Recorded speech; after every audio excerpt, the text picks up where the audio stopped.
민선 8기 1년을 맞아 지역의 현안을 살펴보는 마지막 순서입니다. 현재 경남에는 선거법 위반 혐의 등으로 재판을 받거나 받을 예정인 단체장들이 여럿 있는데요. 단체장의 사법 리스크는 지역 현안 사업에 영향을 줄 수밖에 없는데 서창우 기자가 그 실태를 정리했습니다. 지난해 6일 지방선거 과정에 공직선거법상 후보자 매수 혐의로 재판에 넘겨진 홍남표 창원시장. 최근 9차 공판까지 이어져 매번 재판장에 출석해야 했습니다.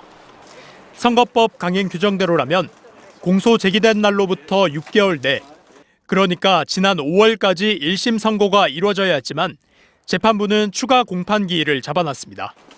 다만 법조계 안팎에서는 상당 시간이 흘렀기 때문에 재판부가 남은 2차례 공판을 끝으로 1심 선고를 하지 않겠냐는 관측도 나옵니다. 박종우 거제시장과 오태환 의령군수, 김윤철 합천군수는 선거법 위반 혐의로 재판을 받을 예정이거나 받고 있습니다. 박 시장은 지난해 지방선거를 앞두고 입당 원서 모집과 당원 명부 제공 등을 대가로 지인을 통해 서일준 국회의원실 직원에게 3번에 걸쳐 1,300만 원을 제공한 혐의로 이달 20일 첫 재판을 앞두고 있습니다. 오 군수는 선거 과정에서 자신의 홍보 업무 담당자에게 900만 원을 주고 문자 메시지 11만 건을 발송하게 한 혐의로 지난달 16일 첫 재판이 이루어졌습니다. 또 김윤철 합천군수도 지난 6일 지역 선거구민 2명에게 6만 6천 원 상당의 음식물을 제공한 혐의로 재판을 받았습니다.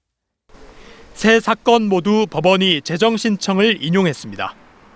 재정신청은 검사가 고소고발 사건을 불기소했을 때 그 결정이 타당한지 고등법원에 묻는 제도입니다. 유죄될 만한 사건만 확실해야지 받아주고 그렇지 않으면은 웬만하면 안 받아주는 거죠.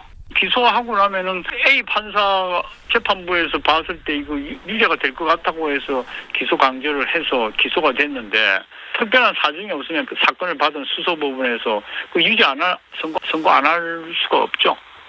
박 시장은 이 밖에도 배우자가 선거법 위반 혐의로 항소심 재판을 앞두고 있고 오 군수는 강제추행 혐의로 1심에서 징역형을 받고 현재 항소심 중인데 이대로 형이 확정되면 군수직을 잃게 됩니다.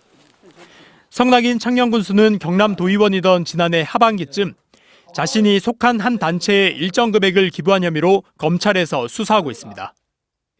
재판 준비에 총력을 다하다 보면 아무래도 시정 운영을 소홀히 할 수밖에 없고요. 그렇게 되면 직원 장악력도 떨어지게 되므로 자칫 주요 현안 사업들이 표류할 가능성이 높습니다. 지난 민선 7기에서도 김경수 경남도지사를 비롯해 시군 단체장 4명이 중도에 낙마했습니다. MBC 뉴스 서창우입니다.